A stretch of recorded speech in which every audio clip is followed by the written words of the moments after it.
കുറച്ച് ക്വസ്റ്റ്യൻസ് ഒന്ന് ആൻസർ ചെയ്ത് നോക്കാം.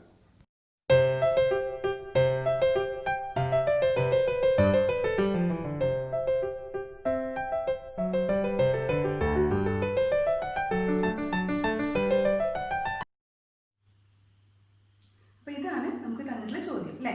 അപ്പോൾ ഇതിൽ ഈ തന്നിരിക്കുന്ന ഈ 5 മെറ്റൽസിനെ അവരുടെ മെറ്റാലിക് സൊല്യൂഷനിൽ നിന്ന് ഡിസ്പ്ലേസ് ചെയ്യുന്ന ഓർഡർ നമ്മൾ കണ്ടെത്തി എഴുതാം. അത്രേ വേണ്ടു. അപ്പോൾ അതിനുവേണ്ടി എന്ത് വേണം? നമുക്ക് ആദ്യം ഇലക്ട്രോ കെമിക്കൽ സീരീസ് നമ്മൾ അറിയണം. അതാ പറഞ്ഞ ഇവിടെ ഇലക്ട്രോ പൊട്ടൻഷ്യൽ വാല്യൂസ് ഒന്നും തന്നിട്ടില്ല. അപ്പോൾ നമ്മൾ നേരത്തെ പഠിച്ച നിമോണിക്സ് നമ്മളെ അതിന് സഹായിക്കും. അപ്പോൾ നമുക്ക് അതൊന്ന് ഇവിടെ അപ്ലൈ ചെയ്ത് നോക്കാം ശരിയാവുന്നുണ്ടോ എന്നുള്ളത്. നമ്മൾ എന്താ പഠിച്ചത്? Look, please stop calling me A cute zebra. Crazy, I like her call smart girl. അല്ലേ? അപ്പം അതൊന്ന് നമുക്കൊന്ന് എഴുതി നോക്കാം എത്രത്തോളം ശരിയാവുന്നത്.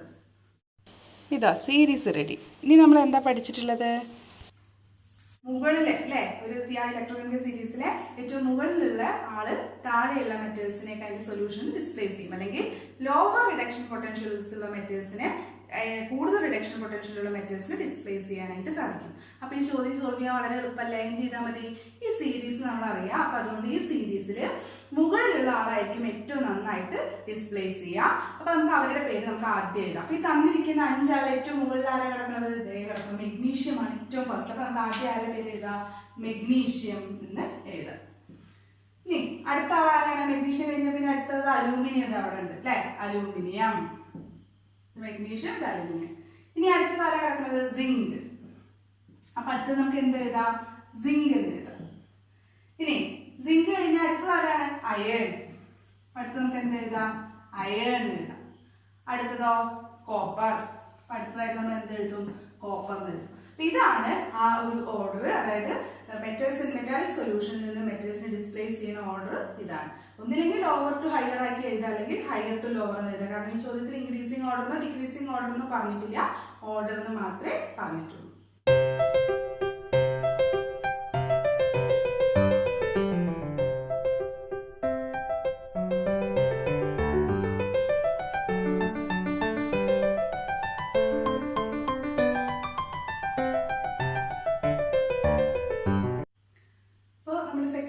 നമ്മൾ എന്താണ് പറഞ്ഞിരിക്കുന്നത്? ഈ മെറ്റൽസിനെ അവരുടെ റിഡ്യൂസിംഗ് പവറിന്റെ ഇൻക്രീസിംഗ് ഓർഡറിൽ അറേഞ്ച് ചെയ്യാം അല്ലെ. അപ്പൊ റിഡ്യൂസിംഗ് പവർ എന്ന് പറഞ്ഞാൽ എന്താ അർത്ഥം? വേറൊരാളെ റിഡ്യൂസ് ചെയ്യാനുള്ള കഴിവ്. വേറൊരാളെ റിഡ്യൂസ് ചെയ്യുമ്പോൾ ആ മെറ്റൽസിന് സ്വയം എന്താ സംഭവിക്കുക? ഓക്സിഡേഷൻ സംഭവിക്കും അല്ലെ. അപ്പൊ നമ്മളിവിടെ ശരിക്കും പറഞ്ഞാൽ increasing order of reducing power എന്നതുകൊണ്ട് ഉദ്ദേശിക്കുന്നത് എന്താണ്? Increasing order of oxidation potential എന്നാണ്. മറ്റൊരാളെ റിഡ്യൂസ് ചെയ്യുമ്പോൾ ഇവർക്ക് സ്വയം ഓക്സിഡേഷൻ സംഭവിക്കും. മറ്റൊരാളെ നന്നായി റിഡ്യൂസ് ചെയ്യാൻ കഴിയുന്ന ആൾക്ക് ഓക്സിഡേഷൻ പൊട്ടൻഷ്യൽ കൂടുതലായിരിക്കും. അപ്പൊ increasing order of reducing power എന്ന് പറഞ്ഞാൽ increasing order of oxidation potential ആണ്. റിഡക്ഷൻ പൊട്ടൻഷ്യലിന്റെ ഡിക്രീസിംഗ് ഓർഡർ ആയിരിക്കും അത് അല്ലെ. ഓക്സിഡേഷൻ പൊട്ടൻഷ്യൽ കൂടുക എന്ന് പറഞ്ഞാൽ റിഡക്ഷൻ പൊട്ടൻഷ്യൽ കുറയുക എന്നർത്ഥം. അപ്പൊ നമ്മളിപ്പോൾ തന്നിരിക്കുന്നത് റിഡക്ഷൻ പൊട്ടൻഷ്യലും വാല്യൂസ് ആണ് തന്നിരിക്കുന്നത്. ഇലക്ട്രോൺ പൊട്ടൻഷ്യൽ എന്ന് പറഞ്ഞാൽ റിഡക്ഷൻ പൊട്ടൻഷ്യൽ ആണ്. നമ്മൾ എന്തേ വേണ്ടു? ഇതിലെ ഈ റിഡക്ഷൻ പൊട്ടൻഷ്യൽസിലെ ഡിക്രീസിംഗ് ഓർഡറിൽ വേണം നമുക്ക് എലമെന്റ്സിനെ അറേഞ്ച് ചെയ്യാൻ. അപ്പൊ ഡിക്രീസിംഗ് ഓർഡറിൽ ഇതിൽ അറേഞ്ച് ചെയ്യുമ്പോൾ ഡിക്രീസിംഗ് ഓർഡർ എന്ന് പറയുമ്പോൾ എന്താ പറയുക? കുറഞ്ഞു വരുന്ന ഓർഡറാണ് അല്ലെ.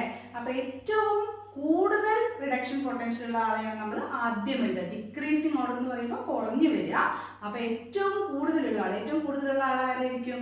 പോസിറ്റീവ് വാല്യൂസ് ആണ് high reduction potential, negative values ആണ് ലോ റിഡക്ഷൻ പൊട്ടൻഷ്യൽ. അപ്പൊ ഇതിൽ ഏറ്റവും വലിയ വാല്യൂ ഏതാണ്? അതാണ് ഏറ്റവും കൂടുതൽ റിഡക്ഷൻ പൊട്ടൻഷ്യൽ ഉള്ളത്. അപ്പൊ ഇതാണ് ഏറ്റവും വലിയ വാല്യൂ അല്ലെ. ഇതാണ് ഫസ്റ്റ് വരിക. രണ്ടാമതോ 0.79 ഇതാണ് രണ്ടാമത് വരിക. മൂന്നാമത് ഏതാ വരിക? ഇനി ബാക്കിയൊക്കെ നെഗറ്റീവ് വാല്യൂസ് ആണ്. മൂന്നാമത് ഏതാ വരിക? Cr3+ അല്ലെ. ഇതിന് -0.74 ആണ്. നാലാമത് ഏതാ വരിക? Mg2+. അടുത്തത് അഞ്ചാമത് -2.93. അപ്പൊ ഇതാണ് ഓർഡർ വരിക. എന്തിന്റെ ഓർഡർ നമ്മളിപ്പോൾ എഴുതിയിരിക്കുന്നത്? എന്തിന്റെ ഓർഡറിലാണ് നമ്മളിപ്പോൾ എഴുതിയിരിക്കുന്നത്? Decreasing order of reduction potential. Decreasing order of reduction potential എന്ന് പറഞ്ഞാൽ increasing order of oxidation potential ആണ്. അത് തന്നെയാണ് റിഡ്യൂസ് ചെയ്യാനുള്ള പവറിന്റെ ഇൻക്രീസിംഗ് ഓർഡർ. അപ്പൊ നമുക്ക് ഒന്നുകൂടി എഴുതാം. ഇത് ഉത്തരമായിട്ട് എഴുതണമെങ്കിൽ Ag ആണ് ആദ്യം വരിക, അത് കഴിഞ്ഞിട്ട് Hg വരും, അത് കഴിഞ്ഞിട്ട് Cr വരും, അത് കഴിഞ്ഞിട്ട് Mg വരും, അത് കഴിഞ്ഞിട്ട് K വരും. ഇതാണ് increasing order of reducing power എന്ന് പറയുന്നത്. ഓക്കെ.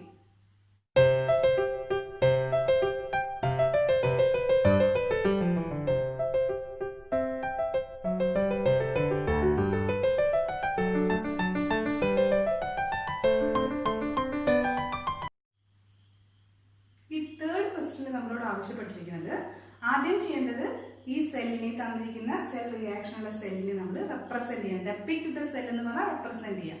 ഒരു സെല്ല് റെപ്രസെന്റ് ചെയ്യാൻ എങ്ങനെയാണ് നമ്മൾ പഠിച്ചിട്ടുണ്ട്. ആദ്യം എന്ത് റെപ്രസെന്റ് ചെയ്യണം? ആനോഡ് റെപ്രസെന്റ് ചെയ്യണം. എന്നിട്ട് സോൾട്ട് ബ്രിഡ്ജ് 2 പാരലൽ ലൈൻസ് ഉപയോഗിച്ച് വരച്ചതിന് ശേഷം കാഥോഡ് റെപ്രസെന്റ് ചെയ്യും. ആനോഡ് തന്നെ റെപ്രസെന്റ് ചെയ്യുമ്പോൾ ആദ്യം എന്താ ചെയ്യേണ്ടത്? ആദ്യം മെറ്റൽ എഴുതണം. എന്നിട്ട് ഒരു ബാർ ഇട്ടിട്ട് അതിന്റെ അയോൺസ് എഴുതും. അതിനുശേഷം കാഥോഡ് റെപ്രസെന്റ് ചെയ്യും. കാഥോഡ് റെപ്രസെന്റ് ചെയ്യുമ്പോൾ ആദ്യം അയോൺസ് എഴുതും. അതിന് ശേഷം മെറ്റൽ എഴുതും. അപ്പൊ നമ്മൾ ആദ്യത്തെ പരിപാടി എന്താണെന്ന് വെച്ചാൽ ഈ തന്നിരിക്കുന്ന സെൽ റിയാക്ഷൻ നോക്കിയിട്ട് ആനോഡിനെയും കാഥോഡിനെയും തിരിച്ചറിയാവുന്നതാണ്. എങ്ങനെ ആനോഡിനെയും കാഥോഡിനെയും തിരിച്ചറിയാൻ പറ്റും? അതിന് വേണ്ടിയിട്ട് നമ്മൾ നോക്കണം ആനോഡിൽ എന്താ നടക്കുക? ഓക്സിഡേഷൻ. കാഥോഡിലോ റിഡക്ഷൻ. അപ്പൊ ഇതിൽ ഏത് മെറ്റലിനാണ് ഓക്സിഡേഷൻ സംഭവിച്ചിരിക്കുന്നത്, അതുപോലെ ആർക്കാണ് റിഡക്ഷൻ സംഭവിച്ചിരിക്കുന്നത് എന്നുള്ളത് കണ്ടെത്തിയാൽ നമുക്ക് ആനോഡും കാഥോഡും കണ്ടുപിടിക്കാൻ വളരെ എളുപ്പമാണ്. അപ്പൊ നമുക്കിവിടെ നോക്കുക. ഇവിടെ Zn എന്നുള്ളത് എന്താ സംഭവിച്ചിരിക്കുന്നത്? Zn എന്താ സംഭവിച്ചിരിക്കുന്നത്? Zn 2+ ആയിട്ട് മാറിയിരിക്കുകയാണ് അല്ലെ. Zn 2+ ആവുക എന്ന് പറഞ്ഞാൽ Zn 0 ഓക്സിഡേഷൻ സ്റ്റേറ്റിൽ നിന്ന് 2+. Zn ഓക്സിഡേഷൻ സ്റ്റേറ്റ് 0 ആണ്. 0 ഓക്സിഡേഷൻ സ്റ്റേറ്റിൽ നിന്ന് 2+ ആയിട്ട് മാറി. അതായത് അവിടെ എന്ത് സംഭവിച്ചു? ഓക്സിഡേഷൻ സംഭവിച്ചു അല്ലെ. നേരെ മറിച്ച് സിൽവറിനോട് എന്താ സംഭവിച്ചിരിക്കുന്നത് നോക്കൂ. സിൽവർ എന്താ സംഭവിച്ചിരിക്കുന്നത്? Ag+ നിന്ന് Ag ആയിട്ട് മാറി. Ag+ നിന്ന് Ag ആയിട്ട് മാറി. Ag+ നിന്ന് Ag ആവുക എന്ന് പറഞ്ഞാല് ഇവിടെ +1 ഓക്സിഡേഷൻ സ്റ്റേറ്റിൽ നിന്ന് എന്താ ചെയ്തിരിക്കുന്നത്? 0 ഓക്സിഡേഷൻ സ്റ്റേറ്റിലേക്ക് മാറുകയാണ്. അതായത് ഓക്സിഡേഷൻ സ്റ്റേറ്റ് ഇവിടെ കുറയാണ് ചെയ്തിരിക്കുന്നത്. അതായത് ഇവിടെ എന്ത് സംഭവിച്ചു? റിഡക്ഷൻ സംഭവിച്ചു. അപ്പൊ നമ്മൾ ഫസ്റ്റ് സ്റ്റെപ്പ് കഴിഞ്ഞു. ആർക്കാണ് ഓക്സിഡേഷൻ സംഭവിച്ചത്, അതുപോലെ ആർക്കാണ് റിഡക്ഷൻ സംഭവിച്ചത് നമ്മൾ കണ്ടെത്തി. ഇനി നമ്മൾ ആനോഡ് ഏതാണ് കാഥോഡ് ഏതാണെന്നൊക്കെ നമുക്ക് മനസ്സിലായി. ഓക്സിഡേഷൻ സംഭവിച്ചതാണ് ആനോഡ്, ആർക്കാണ് റിഡക്ഷൻ സംഭവിച്ചത് അതാണ് കാഥോഡ്. അപ്പൊ നമുക്കിവിടെ ആനോഡ്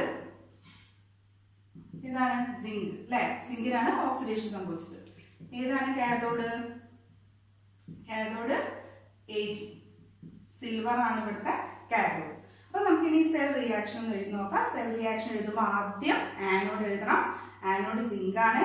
അതിൽ തന്നെ ആദ്യം എന്താ എഴുതേണ്ടത്? മെറ്റൽ ആണ്. അപ്പൊ നമ്മൾ എങ്ങനെ എഴുതും? Zn സോളിഡ് സ്റ്റേറ്റിലാണ് ബാർ Zn 2+ aqueous അല്ലെ. aqueous സൊല്യൂഷൻ അയോൺ എഴുതി. അതിനുശേഷം എന്ത് ചെയ്യണം? പാരലൽ ലൈൻസ് വരയ്ക്കണം അല്ലെ. സോൾട്ട് ബ്രിഡ്ജിനെ സൂചിപ്പിക്കാൻ വേണ്ടി പാരലൽ ലൈൻസ് വരയ്ക്കും. അതിനുശേഷം നമ്മൾ എന്ത് ചെയ്യും? കാഥോഡ് റെപ്രസെന്റ് ചെയ്യും. കാഥോഡ് റെപ്രസെന്റ് ചെയ്യുമ്പോൾ ആദ്യം എന്താ ചെയ്യുന്നത്?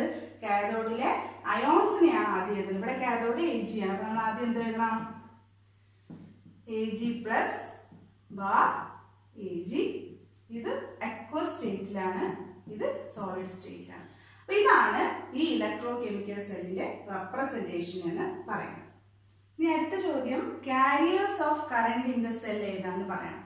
Careers of current in the cell എന്ന് പറഞ്ഞാൽ ഏത് ഡയറക്ഷനിലാണ് കറണ്ട് ഫ്ലോ ഉള്ളതെന്നാണ് നമുക്ക് പറയാനുള്ളത്. നമ്മൾ പഠിച്ചിരിക്കുന്നത് എന്താണ്? ഏത് ഡയറക്ഷനിലാണ് ഇലക്ട്രോൺ ഫ്ലോ ഉള്ളത് അതിന്റെ നേരെ ഓപ്പോസിറ്റ് ഡയറക്ഷനിലായിരിക്കും കറണ്ട് ഫ്ലോ അല്ലെ. അപ്പൊ എപ്പോഴും ഇവിടെ ഇലക്ട്രോൺ ഫ്ലോ ഏത് ഡയറക്ഷനിലായിരിക്കും? ആനോഡിൽ നിന്ന് കാഥോഡിലേക്കായിരിക്കും. ആനോഡിലാണ് ഓക്സിഡേഷൻ നടക്കുക. അപ്പൊ ഓക്സിഡേഷനിൽ പുറത്തേക്ക് വിടുന്ന ഇലക്ട്രോൺസ് കാഥോഡിലേക്ക് പോകും. അപ്പൊ electron flow is from anode to cathode. therefore current flow is from cathode to anode. അപ്പൊ ഇവിടെ ആൻസർ എന്താ വരിക? ഏത് ഇലക്ട്രോഡിന് ഏത് ഇലക്ട്രോഡിക്കാന്ന് ചോദിച്ചാല് Ag ടു സിങ്ക് ആണ് ഇവിടെ കറണ്ട് ഫ്ലോ നടക്കുന്നത്. കറണ്ട് ഫ്ലോ ഉള്ള ഡയറക്ഷൻ എന്ന് പറയുന്നത് it is from Ag to Zn. Okay.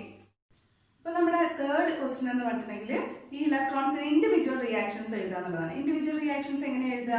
നമുക്ക് ഇത്ര അറിയാം. ആനോഡിൽ നടക്കുന്നത് ഓക്സിഡേഷൻ ആണെന്നും കാഥോഡിൽ നടക്കുന്നത് റിഡക്ഷൻ ആണെന്നും അറിയണം. അത്ര മാത്രമേ വേണ്ടൂ. നമുക്ക് അറിയാവുന്ന ഒരു കാര്യമാണ്.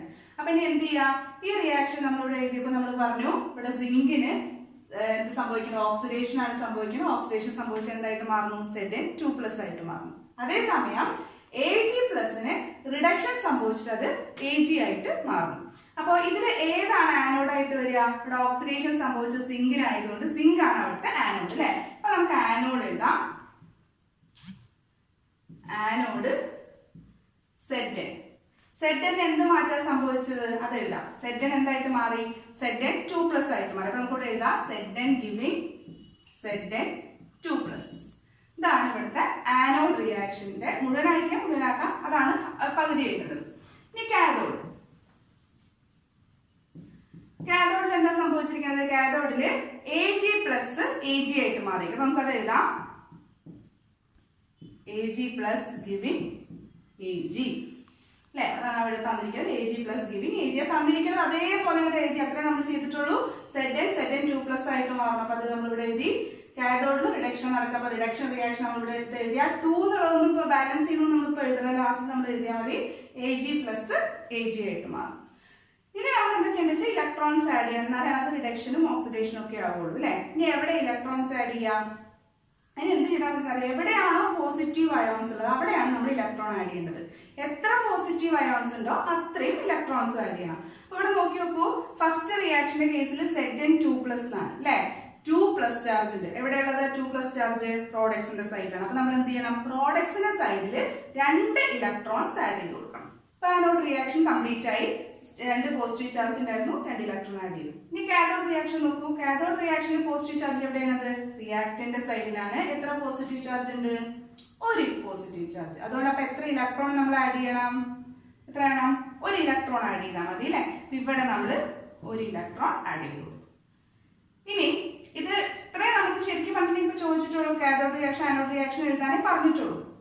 ഞാനൊരു സ്റ്റെപ്പും കൂടി മുന്നിലേക്ക് കാണിക്കുകയാണ്. കാരണം ചില ക്വസ്റ്റ്യനിൽ ചോദിക്കാൻ നമുക്ക് ആനോഡ് റിയാക്ഷനും കാഥോഡ് റിയാക്ഷനും ഓവറോൾ റിയാക്ഷനും എഴുതാനാണ്. അപ്പൊ ഇതിൽ നിന്ന് രണ്ടിന്നും കൂടി എങ്ങനെ ഓവറോൾ റിയാക്ഷനിലേക്ക് എത്തും, ഇവിടെ തന്ന ഈ ഓവറോൾ റിയാക്ഷനിലേക്ക് എങ്ങനെ എത്തുന്നും കൂടി ഞാനൊന്ന് പറയാം. അതിന് വേണ്ടിയിട്ട് നമ്മൾ എന്ത് ചെയ്യണം? ഈ 2 റിയാക്ഷൻസും കൂടി കൂട്ടണം അല്ലെ. കൂട്ടുമ്പോ എന്ത് ശ്രദ്ധിക്കേണ്ടത്? ഇലക്ട്രോണുകളുടെ എണ്ണം 2 ഹാഫ് സെല്ലിലെയും ഇലക്ട്രോണുകളുടെ എണ്ണം ഈക്വൽ ആയിരിക്കണം. ഇവിടെ ഈക്വൽ ആണോ? ആനോഡില് 2 ഇലക്ട്രോൺ ഉണ്ട്, കാഥോഡില് 1 ഇലക്ട്രോണേ ഉള്ളൂ. അപ്പൊ നമ്മൾ എന്ത് ചെയ്യണം? ആദ്യം ഇലക്ട്രോണുകളുടെ എണ്ണം ഈക്വൽ ആക്കണം. അതിന് വേണ്ടിയിട്ട് ഈ കാഥോഡിലെ ഈ ഹാഫ് സെൽ റിയാക്ഷൻ നമ്മൾ എന്ത് ചെയ്യണം? 2 കൊണ്ട് മൾട്ടിപ്ലൈ ചെയ്യണം. അപ്പൊ 2 കൊണ്ട് മൾട്ടിപ്ലൈ ചെയ്താൽ കിട്ടുന്ന ഇക്വേഷൻ നമുക്കൊന്ന് എഴുതാം. ഇതാണ് നമുക്ക് 2 കൊണ്ട് മൾട്ടിപ്ലൈ ചെയ്തപ്പോൾ കിട്ടിയ ഇക്വേഷൻ. ഇനി നമുക്ക് ഈ 2 ഹാഫ് സെൽ റിയാക്ഷൻസും കൂടി ഒന്ന് കൂട്ടി എഴുതാം.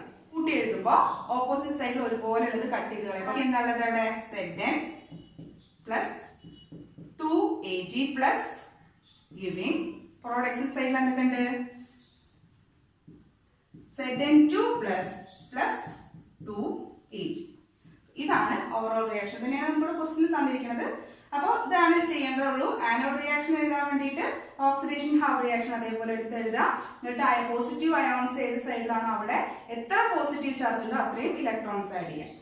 കാഥോഡ് റിയാക്ഷൻ എഴുതാൻ വേണ്ടിയിട്ട് റിഡക്ഷൻ ഹാഫ് റിയാക്ഷൻ എടുത്ത് എഴുതാം. എന്നിട്ട് അതേപോലെ തന്നെ എത്ര പോസിറ്റീവ് ചാർജ് ഉണ്ടോ അത്രയും ഇലക്ട്രോൺസ് പോസിറ്റീവ് ചാർജിന്റെ അടുത്ത് എഴുതാം. ഓവറോൾ റിയാക്ഷൻ എഴുതുമ്പോൾ 2 റിയാക്ഷൻസും കൂടി കൂട്ടണം. കൂട്ടുന്നതിന് മുന്നേ എന്ത് ചെയ്യണം? ഒരു പ്രധാനപ്പെട്ട സ്റ്റെപ്പാണ് ഇലക്ട്രോൺസിന്റെ എണ്ണം ഈക്വൽ ആക്കുക എന്നുള്ളത്. അതിന് ഈക്വൽ ആക്കിയതിനു ശേഷം നമ്മൾ കൂട്ടി എഴുതും. ഓക്കെ.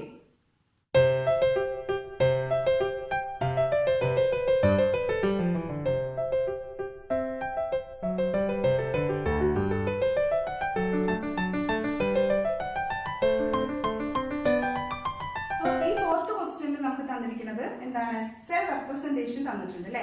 അതിൽ നിന്ന് നമുക്ക് ആനോഡിന്റെയും കാഥോഡിന്റെയും സെൽ റിയാക്ഷൻസ് എഴുതണം, ഓവറോൾ റിയാക്ഷൻസ് എഴുതണം. തൊട്ട് മുന്നത്തെ ക്വസ്റ്റ്യനിലെ വ്യത്യാസം എന്താ വെച്ചാല് നേരത്തെ നമുക്ക് ഓവറോൾ റിയാക്ഷൻ തന്നിട്ട് സെല്ല് റെപ്രസെന്റ് ചെയ്യാനാണ് പറഞ്ഞിരുന്നത്. ഇവിടെ നേരെ തിരിച്ചാണ്.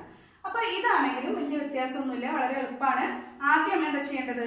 ആനോഡ് ഏതാണ് കാഥോഡ് ഏതാണ് നമ്മൾ ഐഡന്റിഫൈ ചെയ്യണം. അത് നമുക്കറിയാലോ അല്ലെ. സെല്ല് റെപ്രസെന്റ് ചെയ്ത ആനോഡ് എവിടെ ഉണ്ടാവുക? ഏറ്റവും ഫസ്റ്റ് എഴുതുന്നത് ആനോഡും രണ്ടാമത് എഴുതുന്നത് കാഥോഡുമാണ്. അപ്പൊ നമുക്ക് ഇതിന്റെ ആനോഡ് ഏതാണെന്ന് ആദ്യം എഴുതാം. ആനോഡ്. ഇവിടെ ആനോഡ് ഏതാണ്?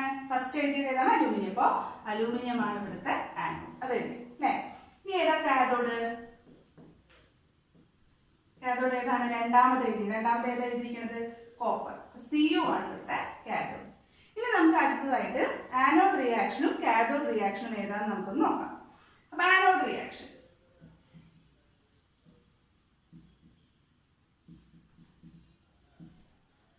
ആനോഡ് റിയാക്ഷൻ എന്ന് പറഞ്ഞിട്ടുണ്ടെങ്കിൽ നമ്മൾ എന്ത് ചെയ്യണം? ആനോഡ് റിയാക്ഷനിൽ ഇങ്ങനെ നമ്മൾ എഴുതേണ്ടത് നേരത്തെ എഴുതിയ പോലെ തന്നെ ഇവിടെ തന്നിരിക്കുന്ന ആളുകൾ ഏതാണോ അത് അതേപോലെ ഒരു ആരോ ഇട്ട് എഴുതിയാൽ മാത്രം മതി. ഇവിടെ Al3+ ആണ്. അപ്പൊ നമ്മളിവിടെ എന്ത് എഴുതും? Al ഒരു ആരോ ഇട്ടിട്ട് Al3+ എന്ന് എഴുതും. വേറെ ഒന്നും ചെയ്യണ്ട. Al ആരോ ഇട്ടിട്ട് Al3+ എന്ന് എഴുതും. അടുത്ത കാഥോഡ് റിയാക്ഷൻ നമുക്കൊന്ന് എഴുതി നോക്കാം. കാഥോഡ് റിയാക്ഷൻ അതേപോലെ തന്നെ നമ്മൾ എന്ത് ചെയ്യണം? അവിടെ ആരോ ഒന്നും പിന്നെ വേറെ ഒന്നും വരുന്ന ആരോ മാത്രം ഇട്ടാൽ മതി. അതായത് Cu2+ Cu ഇത്രയേ ആവശ്യമുള്ളൂ. അപ്പൊ ഇനി നമുക്ക് ഇലക്ട്രോൺസിനെ ആഡ് ചെയ്യണം. ഇലക്ട്രോൺസ് ആഡ് ചെയ്യുമ്പോൾ എന്താ ചെയ്യേണ്ടത്? എവിടെയാണോ പോസിറ്റീവ് അയോൺസ് ഉള്ളത് അവിടെ ഇലക്ട്രോൺസ് ആഡ് ചെയ്യണം. ഇവിടെ 3 പോസിറ്റീവ് അയോൺസ് ഉണ്ട് പ്രോഡക്റ്റിന്റെ ഭാഗത്ത്. അതുകൊണ്ട് നമ്മൾ എന്ത് ചെയ്യുക? പ്രോഡക്റ്റിന്റെ ഭാഗത്ത് 3 ഇലക്ട്രോൺസ് ഇട്ട് കൊടുക്കാം. ഇനി കാഥോഡ് റിയാക്ഷനിൽ പോസിറ്റീവ് ചാർജ് ഉള്ളത് റിയാക്ടറിന്റെ സൈഡിലാണ്. എത്ര പോസിറ്റീവ് ചാർജ് ഉണ്ട്? 2 എണ്ണം. അപ്പൊ നമ്മൾ എന്ത് ചെയ്യണം? ഇവിടെ 2 ഇലക്ട്രോൺസ് ഇട്ട് കൊടുക്കണം അല്ലെ? ഇനി അടുത്തതായിട്ട് നമുക്ക് എന്താ ചെയ്യേണ്ടതെന്ന് വെച്ചാൽ ഇത് നമ്മൾ 2 ഇലക്ട്രോൺസ് റിയാക്ഷൻസും കൂടി കൂട്ടണം. 2 ഇലക്ട്രോൺ റിയാക്ഷൻസും കൂടി കൂട്ടുന്നതിന് മുന്നായിട്ട് നമ്മൾ എന്ത് ചെയ്യണം? ഈ 2 ഇലക്ട്രോൺ റിയാക്ഷൻസിന്റെയും ഇലക്ട്രോൺസിന്റെ എണ്ണം ഈക്വൽ ആക്കണം. ഇലക്ട്രോൺസിന്റെ എണ്ണം ഈക്വൽ ആക്കാൻ വേണ്ടിയിട്ട് നമ്മൾ എന്ത് ചെയ്യുന്നു? ഈ ഫസ്റ്റ് ഇക്വേഷനെ നമ്മൾ എന്ത് ചെയ്യണം? 2 കൊണ്ട് മൾട്ടിപ്ലൈ ചെയ്യണം. അപ്പൊ എന്താവും? ഇതിൽ 2 × 3 6 ഇലക്ട്രോൺസ് ആവും. അല്ലാതെ 3നെ 2 ആക്കാനോ 2നെ 3 ആക്കാനോ പറ്റില്ല. അതുകൊണ്ട് ഫസ്റ്റ് ഇക്വേഷൻ നമ്മൾ 2 കൊണ്ട് മൾട്ടിപ്ലൈ ചെയ്യുന്നു. ഈ രണ്ടാമത്തെ ഇക്വേഷൻ നമ്മൾ എന്ത് ചെയ്യുന്നു? 3 കൊണ്ട് മൾട്ടിപ്ലൈ ചെയ്യുന്നു. നമ്മൾ മൾട്ടിപ്ലൈ ചെയ്തപ്പോൾ കിട്ടിയ ഇക്വേഷൻ ആണ് അല്ലേ? ഈ 2 ഇക്വേഷൻസും കൂടി നമുക്ക് കൂട്ടി എഴുതി നോക്കാം. കൂട്ടി എഴുതുമ്പോൾ എന്താ വേണ്ടത്? ഒരേപോലുള്ളത് ഓപ്പോസിറ്റ് സൈഡിൽ കട്ട് ചെയ്ത് എഴുതണം അല്ലെ? അപ്പൊ ഈ 6 ഇലക്ട്രോൺസ് 2 സൈഡിലുണ്ട്. നമുക്കൊന്ന് കട്ട് ചെയ്ത് ഒന്ന് കൂട്ടി എഴുതി നോക്കാം. ഇതാണ് ഓവറോൾ സെൽ റിയാക്ഷൻ. ഈ ഒരു സെൽ റെപ്രസെന്റ് ചെയ്തത്. അപ്പൊ ഇത്രയേ ഉള്ളൂ. ആനോഡ് റിയാക്ഷൻ എഴുതണം, കാഥോഡ് റിയാക്ഷൻ എഴുതണം, ഇലക്ട്രോൺസിനെ എണ്ണം ഈക്വൽ ആക്കിയതിനു ശേഷം ഒരേപോലെ ഉള്ളത് റിയാക്ടൻസിന്റെ സൈഡിലും അതേപോലെ പ്രോഡക്ട്സിന്റെ സൈഡിലും ഒരേപോലെയുള്ള 6 ഇലക്ട്രോൺസ് കട്ട് ചെയ്തു. ഇതിനു ശേഷം റിയാക്ടൻസിന്റെ സൈഡിലുള്ളത് കൂട്ടി എഴുതി, പ്രോഡക്റ്റിന്റെ സൈഡ്സിലുള്ളത് കൂട്ടി എഴുതി. അത് ഓവറോൾ റിയാക്ഷൻ. ഓക്കെ.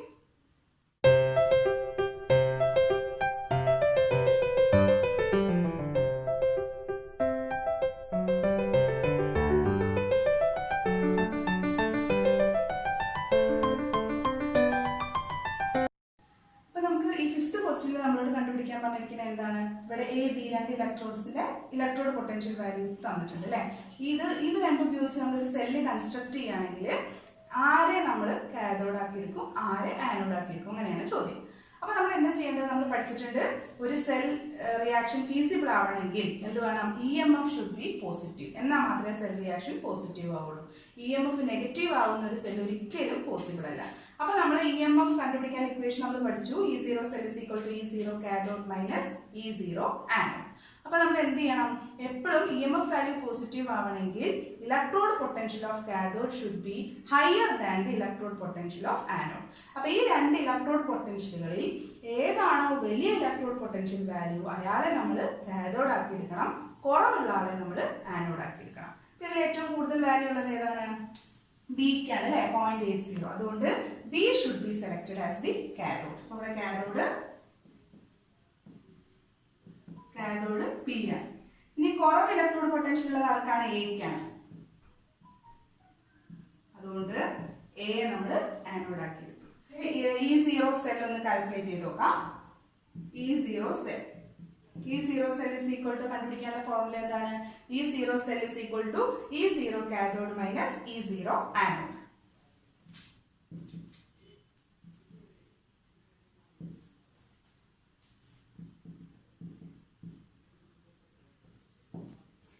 അങ്ങനെയാണെങ്കിൽ ഇവിടെ E0 cell is equal to ഇവിടെ കാഥോഡ് ആയിട്ട് സെലക്ട് ചെയ്തിരിക്കുന്നത് ബി ആണ്. ബിയുടെ ഇലക്ട്രോഡ് പൊട്ടൻഷ്യൽ എത്രയാണ്? 0.80 മൈനസ് ആനോഡ് ഏതാണ്? ഇവിടെ എ ആണ്. ആനോഡ് ഇലക്ട്രോഡ് പൊട്ടൻഷ്യൽ എത്രയാണ്? മൈനസ് 0.76. അപ്പൊ ഇത് നമ്മൾ കാൽക്കുലേറ്റ് ചെയ്യുമ്പോൾ നമുക്ക് എന്ത് കിട്ടും? ഇവിടെ 2 മൈനസ് ആണ്. അപ്പോൾ മൈനസും പ്ലസ് ആവും. അപ്പൊ ആഡ് ചെയ്യുമ്പോൾ നമുക്ക് എത്ര ആൻസർ കിട്ടും? 1.56 വോൾട്ട് എന്ന ആൻസർ കിട്ടും. അപ്പൊ ഇതൊരു പോസിറ്റീവ് വാല്യൂ ആണ്. ഇവിടെ നമ്മൾ EMF കണ്ടുപിടിച്ചപ്പോൾ നമുക്ക് കിട്ടിയത് ഒരു പോസിറ്റീവ് വാല്യൂ ആണ്. അതായത് ഈ സെൽ റിയാക്ഷൻ ഫീസിബിൾ ആണ്. അപ്പൊ നമ്മൾ സെലക്ട് ചെയ്യുമ്പോൾ എപ്പോഴും ശ്രദ്ധിക്കേണ്ടത് കൂടുതൽ ഇലക്ട്രോഡ് പൊട്ടൻഷ്യൽ ഉള്ള ആളെ കാഥോഡായിട്ടും കുറവ് ഇലക്ട്രോഡ് പൊട്ടൻഷ്യൽ ഉള്ള ആളെ ആനോഡായിട്ടും സെലക്ട് ചെയ്യാം.